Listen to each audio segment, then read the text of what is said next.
السلام عليكم ورحمة الله وبركاته. ازاي يا جماعة عاملين ايه؟ يا رب تكونوا بألف خير. النهارده ان شاء الله بإذن الله هنعمل كده ريفيو بسيط وسريع عن حلة الضغط من بيت العز.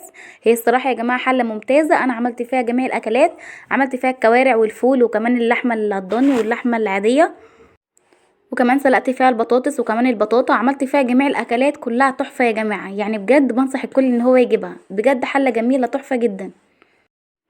انا صورت الكوارع بسرعه جدا كده وانا بعملها، لو عايزين تتفرجوا على الفيديو بتاعها ادخلوا على القناه عندي هتلاقوا الفيديو كامل. بصوا بقى يا جماعه عملت فيها الكوارع، طلعت زي الزبده، بسم الله ما شاء الله الله اكبر، شايفين؟ تحفه بجد، طالعه زبده. ولا الشوربه بتاعتها يا جماعه تحفه، وكمان ما بتاخدش وقت خالص، يعني دي الساعه الا ربع طلعت ملبن زي ما انتم شايفين كده.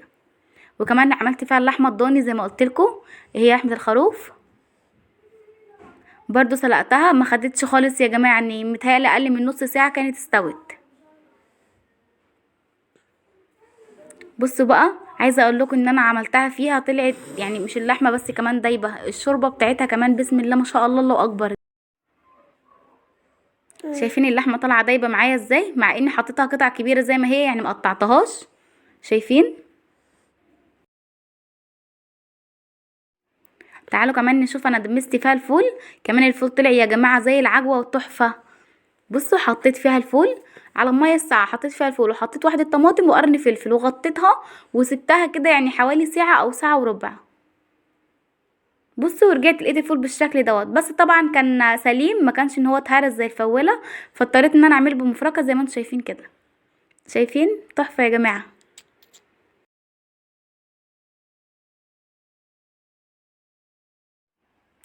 وكمان سلقت فيها اللحمه العاديه، وعايزه اقول لكم ان ديت ما خدتش برده حوالي ساعه الا ربع، وكانت بالمنظر اللي انتم شايفين دوت.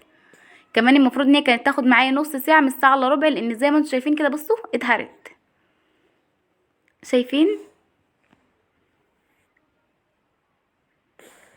عملت فيها اكلات كتير قوي، يعني في اللي صورته وفي اللي مصورتوش. انا بطاطس ما صورتهاش، بس برضه طلعت مهريه وطلعت تحفه. لما تكون عايز تعملي بطاطس مسلوقه هتحطيها وهتاخد معاكي، يعني هي والبطاطا عامه هما هي ربع ساعه بس وتطفي عليها، وهتطلع بقى يا جماعه زي الزبده. كمان البطاطا يعني خليتها حوالي تلت ساعه كده، فزي ما انتم شايفين اتهرت.